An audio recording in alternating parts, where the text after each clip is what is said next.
Boa noite, irmãos e irmãs. Que a presença bendita do Espírito Santo esteja encontrando no nosso meio liberdade para falar no nosso coração, para nos ensinar e nos edificar.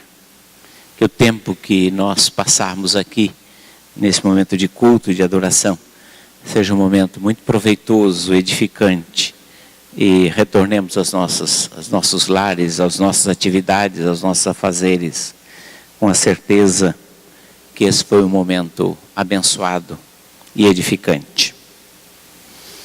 Nós estamos estudando durante esses domingos que antecederam os 40 dias de tempo a sós com Deus. Hoje de manhã, como domingo passado, o tema das nossas meditações foi sobre a palavra de Deus. Hoje de manhã o pastor Daniel, usando o texto de Hebreus 4:12, falou sobre o poder da palavra de Deus. A palavra de Deus é viva e eficaz, mais penetrante do que a espada de 2 gumes, e ela penetra até as divisões mais profundas do ser humano, e é capaz de discernir os pensamentos e as intenções do coração. E hoje à noite nós vamos continuar meditando nesta mesma direção, agora focalizando a importância da palavra de Deus para o nosso crescimento pessoal.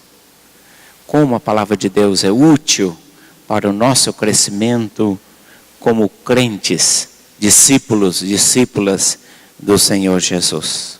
E o texto que servirá de base para a nossa meditação encontra-se também na carta aos Hebreus, no capítulo 5, a partir do versículo 11, até o versículo 3 do capítulo 6. Hebreus, capítulo 5, iniciando a leitura a partir do versículo 11, até o verso 3 do capítulo 6. Vamos ouvir a leitura com reverência e atenção. A esse respeito, temos muitas coisas que dizer e difíceis de explicar, porquanto vos tendes tornado tardios em ouvir. Pois com efeito, quando devíeis ser mestres, atendendo ao tempo decorrido, tendes novamente necessidade de alguém que vos ensine de novo quais são os princípios elementares dos oráculos de Deus. Assim vos tornastes como necessitados de leite e não de alimento sólido. Ora, todo aquele que se alimenta de leite é inexperiente na palavra da justiça, porque é criança. Mas o alimento sólido é para os adultos, para aqueles que pela prática têm as suas faculdades exercitadas para discernir não somente o bem, mas também o mal. Por isso, pondo de parte os princípios elementares da doutrina de Cristo, deixemo-nos levar para o que é perfeito, não lançando de novo a base do arrependimento de obras mortas e da fé em Deus, o ensino de batismos e da imposição de mãos, da ressurreição dos mortos e do juízo eterno. Isso faremos se Deus o permitir. Curve a sua cabeça e peça para que o Espírito Santo fale ao nosso coração e que Ele encontre liberdade nesta noite ao ministrar em nossas vidas. Oremos.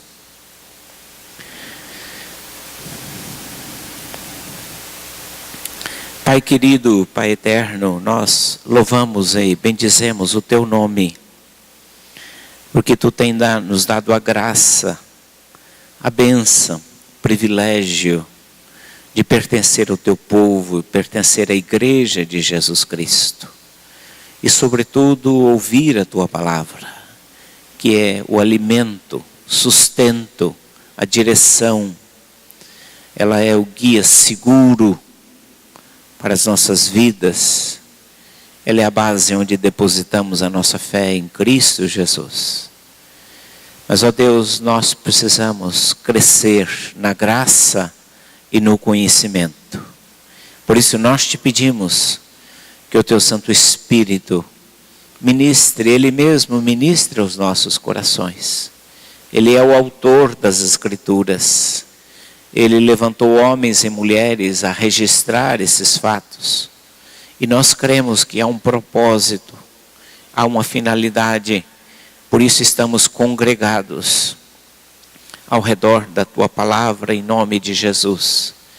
Para que tu, Senhor, tu mesmo fales ao nosso coração, nos ensines e relembres o ensino que já foi dado, que já foi ministrado, e apliques, e o teu Santo Espírito encontre, Senhor, os nossos corações dóceis, acolhedores. Encontre em nós, Senhor, ouvintes sedentos, sequiosos de receber a tua palavra. Dá-nos esta bênção, dá-nos a alegria, Senhor, de sermos ensinados por ti mesmo, e dá-nos a bênção da obediência. Oramos com gratidão em nome de Jesus. Amém.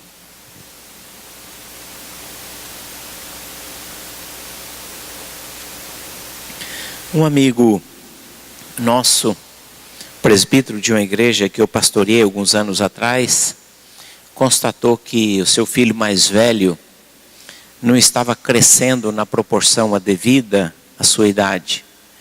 E eles, assustados pela essa diferença, eles levaram o seu filho ao médico, e o médico constatou que realmente havia uma defasagem entre a idade e a altura daquele menino, e ele precisou iniciar um tratamento específico, direcionado para que ele pudesse se desenvolver naturalmente.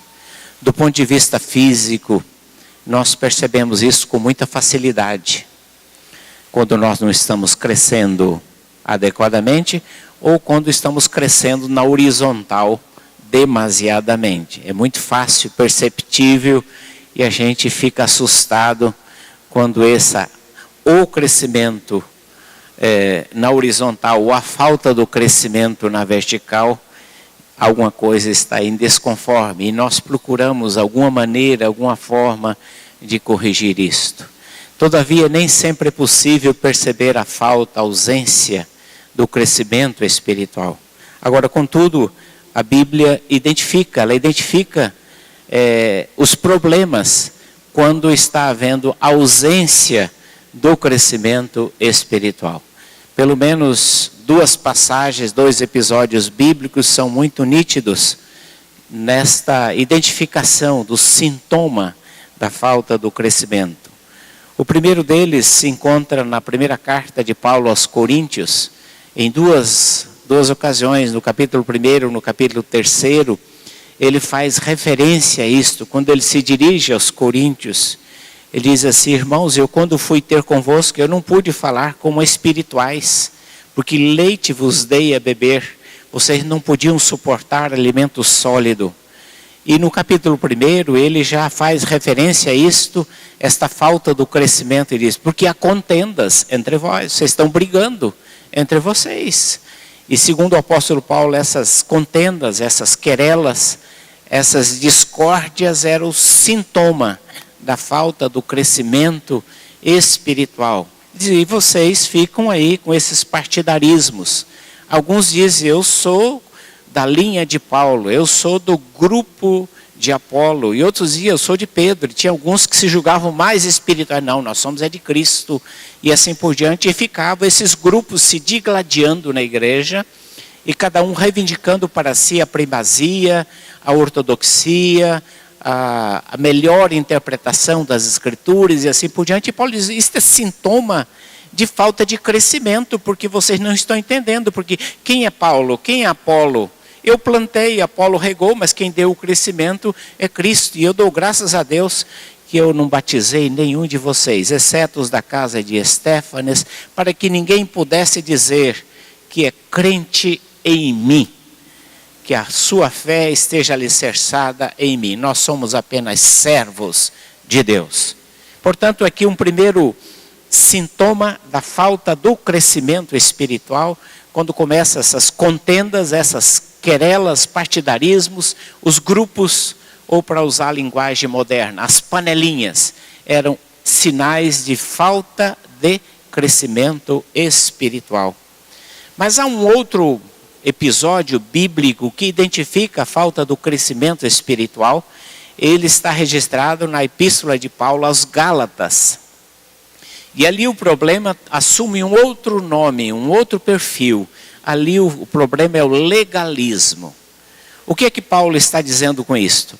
É que a igreja da Galácia, onde ele pregou, onde eles aceitaram o evangelho, mas posteriormente chegaram naquela igreja alguns judaizantes, ou seja, judeus que haviam se convertido, mas não eram cristãos na plenitude, na totalidade, e queriam impor aos novos cristãos as regras do judaísmo, observância de dias, circuncisão, ritos de purificação, guardar dia, se abster de determinada comida ou bebida, enfim, essa preocupação que era típica do judaísmo. E muitos judeus, eles queriam que os cristãos, eles também adotassem essas práticas, porque segundo eles, se os cristãos não adotassem essas práticas, eles não seriam legitimamente filhos e filhas de Deus, e estaria faltando, estaria em déficit espiritual. Portanto, esse movimento legalista, judaizante, por parte de um partido dentro da igreja, chegou na igreja da Galácia e seduziu os cristãos a ponto que eles acharam, bom, agora além de servir ao Senhor, nós temos que observar o sábado, as luas novas, aqueles rituais dos judeus, sem os quais eles se sentiam que não seriam aceitos na plenitude por Deus. E Paulo então se dirige a eles em Gálatas, no capítulo 3, no versículo 1, diz: ó Gálatas insensatos, ó Gálatas, vocês são nécios, vocês são doidos, vocês começaram bem, vocês corriam tão bem, quem vos fascinou? Quem fez a cabeça de vocês, a ponto de vocês, tendo começado pelo Espírito, agora vocês querem terminar pela lei, achando que a nossa aceitação diante de Deus depende da prática de determinadas regras e princípios. Portanto, ali constata-se uma falta de crescimento. É um caminho inverso, ao invés de crescer, eles estavam decrescendo. Mas, olhando as Escrituras, nós percebemos, o apóstolo Paulo, além de combater isto, ele fala da inutilidade do legalismo. Ele escrevendo aos Colossenses, ele diz, tais coisas, regras, essas observâncias, elas têm aparência de sabedoria, rigor ascético, ou seja, privar-se de determinadas comidas e bebidas, dias, jejuns, essas coisas rituais, elas não têm valor algum contra a sensualidade para vencer a natureza pecaminosa do ser humano, que só pode ser vencida pela graça de Deus, numa vida de crescimento e de submissão ao Espírito Santo de Deus. Mas, ao mesmo tempo, nós observamos essa identificação desses sintomas de falta de crescimento.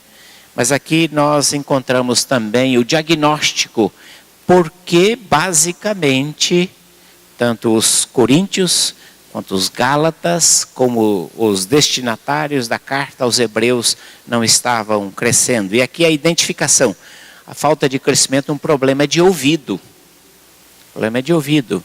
Não é cera no ouvido, não. É a coisa mais profunda. E o autor da carta aos hebreus, ele diz, vocês já deviam ser mestres, tendo decorrido tanto tempo que vocês aceitaram, receberam e têm sido instruídos na palavra. Mas vocês ainda necessitam de leite. Por quê? Porque vocês têm se tornado tardios no ouvir. Lentos para ouvir.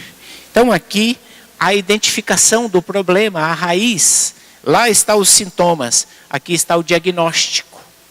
Lá está a identificação da dificuldade. E aqui está a razão pela qual os crentes, de um modo geral, não estavam crescendo. E talvez possa ser também a nossa dificuldade.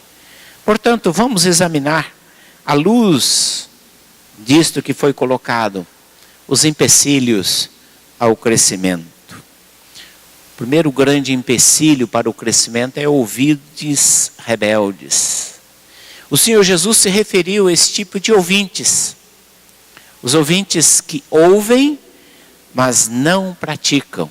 Ele diz, todo aquele que ouve essas minhas palavras, mas não as pratica, é semelhante ao insensato que construiu a sua casa sobre areia, e vieram os ventos, a tempestade, e veio a chuva forte, e foi grande a ruína daquela casa, porque ela não estava edificada sobre a rocha. E Jesus disse o contrário também, mas todo aquele que ouve essas minhas palavras e as pratica é semelhante ao homem que edifica sua casa sobre o firme fundamento de uma rocha. Vem a chuva, vem a tempestade, vem os ventos, vem o tornado, vem os furacões, mas a casa permanece firme, porque ela está edificada sobre a rocha. E com isso o Senhor Jesus está colocando esta necessidade, a postura, como ouvimos a palavra de Deus. Se somos ouvintes que acolhem a palavra, ou se somos ouvintes rebeldes, que ouvem, mas não estão interessados em praticar. Um segundo empecilho ao crescimento são os ouvintes lentos, ouvintes tardios. São aqueles que ouvem, mas demoram para colocar em prática a palavra de Deus. Tomam muito tempo até que a palavra os convença, até que a palavra seja assimilada, introjetada, até que a palavra desça às entranhas do coração, penetre a mente, as emoções, permeie a vida como um todo. Então, às vezes as pessoas são lentas nesta processo de assimilação da palavra de Deus. São os ouvintes lentos. E de certa maneira nós somos um pouco rebeldes, nós somos também lentos. Determinadas coisas nós ouvimos, nós não queremos praticar. Isso acontece com todos nós. Nesse sentido, todos nós somos um pouco dos solos que o Senhor Jesus descreveu na parábola do semeador. Um pouco nós somos o solo duro, que a palavra é lançada, mas não é acolhida. Nós somos um pouco o solo rochoso, de pouca profundidade. Em determinados momentos nós somos o solo espinhoso, que as preocupações e os anseios pela vida, as ansiedades pela vida sufocam a palavra de Deus. Mas graças a Deus que a gente pode ser também o terreno fértil em determinados momentos. Mas um terceiro empecilho ao crescimento são os ouvintes seletivos. E de certa maneira nós somos também um pouco disto aqui. O que eu quero dizer? São os ouvintes que ouvem o que interessa e que assimilam aquilo que convém. Nós temos essa tentação e essa tendência de ouvir, de ler a palavra seletivamente. Nós temos os nossos versículos prediletos. Se eu pedisse aqui aos irmãos para repetir, diga qual é o versículo que fala o seu coração. A gente ia dizer, o Senhor é o meu pastor, nada me faltará. E nós íamos dizer, vinde a mim todos vós que estáis cansados e sobrecarregados, e eu vos aliviarei. Não temas, eu sou contigo por onde quer que andares. Eu te tomo pela mão direita, eu te sustento, eu te guio, te ajudo. Nós íamos dizer, aquele que habita a sombra do esconderijo do Onipotente descansará, mal nenhum chegará à tua tenda. São versículos que falam o nosso coração. São versículos que nós prezamos. E eles de fato são belos, são importantes, são preciosos, marcaram a nossa vida. Eles tocam a nossa sensibilidade espiritual. Mas o fato é que nós não podemos reduzir a palavra de Deus, a nosso ato de ouvir e de praticar, aos versículos bonitos. Essas passagens que encantam, que alegram, que confortam, que animam o nosso coração. Porque a Bíblia é muito mais do que isto. A Bíblia é muito mais do que uma seleção de textos com o objetivo de confortar, de animar, de encorajar e de dizer palavras boas de estímulo ao nosso coração. A Bíblia é muito mais do que isso. A palavra de Deus tem uma amplitude muito maior. Eu li a história de um pastor, ele contando essa experiência num dos seus livros. Ele disse que houve um momento na vida do seu ministério que ele estava em profunda crise. E ele resolveu retirar-se para um momento de reflexão, um retiro pessoal. Para orar, para jejuar e para indagar de Deus o que fazer naquele momento crucial do seu ministério. E em meio a essa busca, Deus disse para ele: comece a praticar na sua Bíblia os seus versículos que não estão sublinhados. E ele achou estranho isto, e ele voltou-se para a Bíblia e ele começou então a descobrir que na sua Bíblia só estavam sublinhados e marcados esses versículos que eu mencionei para vocês. Os versículos bonitos, agradáveis, inspiradores, animadores, que colocam você para cima. E ele percebeu que na sua Bíblia ele nunca havia marcado versículos difíceis. E há textos na Bíblia que se nós pudéssemos, nós tiraríamos.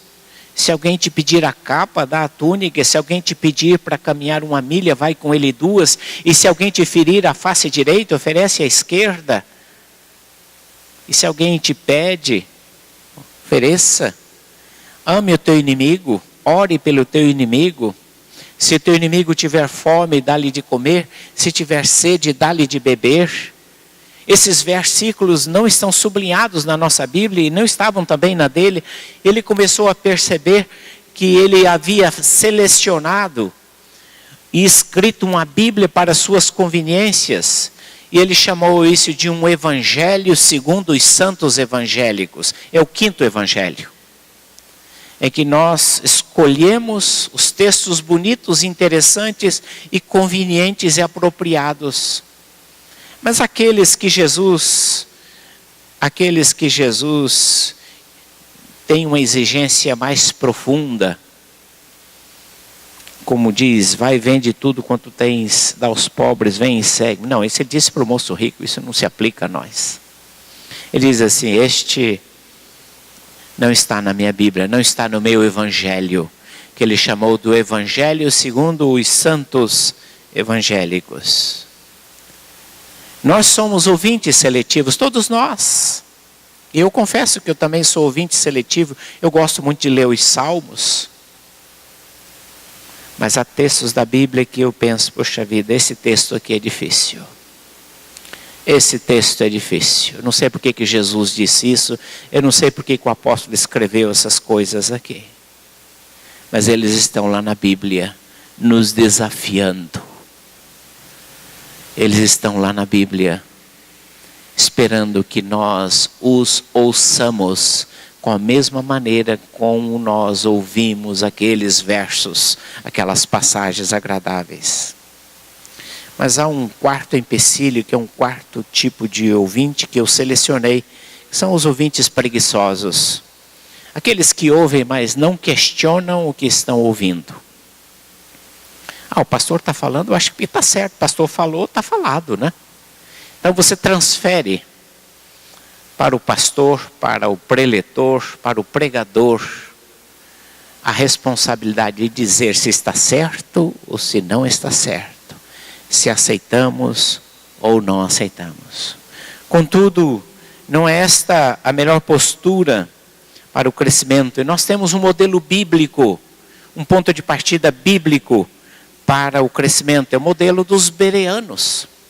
Quem são os bereanos? Lá no livro de Atos dos Apóstolos, no capítulo 17, nós lemos a respeito desta comunidade. Paulo e Silas pregaram na Europa, chegaram a Filipos, pregaram, houve a conversão em Filipos, houve o início da igreja em Filipos, foram para Tessalônica, algumas pessoas se converteram, mas os chegaram e perturbaram e conturbaram ali o trabalho missionário em Tessalônica, e eles precisaram fugir, escapar, e eles se dirigiram então para a próxima cidade, Bereia. E Lucas diz que eles chegando a Bereia, eles foram à sinagoga, diz, estes de Bereia eram mais nobres que os de Tessalônica. Por que eram mais nobres? Por que tinham uma atitude de nobreza que Lucas destacou? Porque eles receberam a palavra com avidez, com sede. E não apenas receberam, mas examinavam as escrituras. Todo domingo? Não. Todos os dias. Para ver se as coisas eram de fato assim. E aqui nesse texto nós temos um modelo de crescimento pela palavra. Modelo dos bereanos. Nós temos esse modelo. Primeiramente, vamos observar. O que eles faziam? Eles examinavam todos os dias sem preguiça. Todos os dias. Se você quiser crescer na palavra, na graça e no conhecimento, assuma esse propósito, que a Bíblia não seja um acontecimento semanal, acidental, episódico na sua vida, mas seja um acontecimento diário constante. Examinar todos os dias, sem preguiça, a palavra de Deus. O ato de examinar também sem preguiça é muito significativo, porque nós não estamos transferindo para as outras pessoas decidir o que você deve crer. Aliás, esta é uma das diferenças fundamentais entre a fé reformada, a fé protestante e a fé católica. Nós celebramos ontem, no nosso presbitério, uma bonita culto, uma bonita apresentação do coral, né, na quinta igreja, os 497 anos da Reforma Protestante. Muito se diz sobre as diferenças entre a fé católica e a fé evangélica protestante. E nesse sentido está aqui uma característica muito importante da fé evangélica. Porque a fé evangélica, a fé católica, melhor dizendo, assim, o católico diz, eu creio no que a minha igreja crê. Se a minha igreja diz que é assim, está dito, não tem o que questionar. Não importa se isso contraria a Bíblia, não importa se isso não esteja na Bíblia, mas minha igreja diz, pronto, acabou. O Papa falou, o Bispo falou, o Arcebispo falou, pronto, está na tradição, minha igreja diz que é assim, pronto, acabou, fim de conversa. Esta é a essência da maneira pela qual os católicos se posicionam com o ensinamento que recebe da igreja. A fé protestante, a fé evangélica, não é baseada nisto. Não é eu creio no que minha igreja crê. Eu creio no que a palavra de Deus ensina. Portanto, eu não transfiro a responsabilidade de crer, de ensinar para uma autoridade, para uma instituição, para uma pessoa. Mas esta responsabilidade de crer, eu sou colocado eu individualmente. Daí o sacerdócio universal de todos os crentes, com a palavra de Deus. Sou eu e Deus. Não é que eu vou crer no que eu acho que devo crer. Porque eu devo examinar e examinar criteriosamente, juntamente com os outros pais da igreja, como eles ensinam. Mas a responsabilidade de crer é minha, é pessoal. E eu preciso examinar, e eu preciso entender, porque a fé é pessoal. Ninguém pode ter fé no seu lugar, ninguém pode exercer fé no seu lugar. A fé é algo pessoal, absolutamente pessoal. O exercício da fé, a prática da fé é comunitária, mas a fé é pessoal. Portanto, esta responsabilidade pelo que creio, eu não posso transferir para a minha igreja, mas é uma responsabilidade pessoal. Isto requer de mim que eu me aproxime da Escritura sem preguiça. Aliás, alguém disse que o primeiro pecado, sempre foi dito que é o orgulho. Os nossos primeiros pais, eles quiseram ser mais do que criatura, se tornarem independentes de Deus e se tornaram, caíram e ficaram menos do que eram. O orgulho, a soberba. Mas alguém disse, não, não é orgulho não, é preguiça. Sim, preguiça. Por que foi preguiça? Porque tanto Eva como Adão transferiram para a serpente a responsabilidade de decidir. A serpente decidiu por eles. A serpente disse, faça, coma. E eles aceitaram a decisão da serpente. E alguém classificou que esse foi o pecado primordial do ser humano. Por isso devemos examinar a palavra de Deus sem preguiça. Não transfira para ninguém a responsabilidade de aprender as Escrituras. Você precisa cotidianamente, constantemente estudar as Escrituras se quiser crescer. Segundo, aprendendo com os bereanos para crescimento, examinar sem preconceito. Sem preconceito. Preconceito é uma armadilha muito grande. Paulo chegou para pregar. Paulo não tinha uma aparência atrativa, diz a tradição. Que ele não tinha uma aparência, talvez fosse de pequena estatura, segundo algumas histórias. Sofresse de uma enfermidade nos olhos, que talvez não tornasse a sua aparência também muito atrativa. Mas eles ouviram Paulo sem preconceito.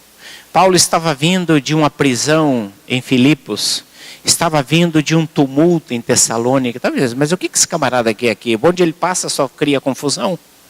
Onde ele passa só dá encrenca? Eu nunca ouvi um camarada desse. Mas ouvir sem preconceito, ouça sem preconceito. Talvez Deus use pessoas que você não espere. Pessoas simples, humildes, inusitadas, para falar do teu coração. Ouça sem preconceito. Mas também examine sem medo do confronto.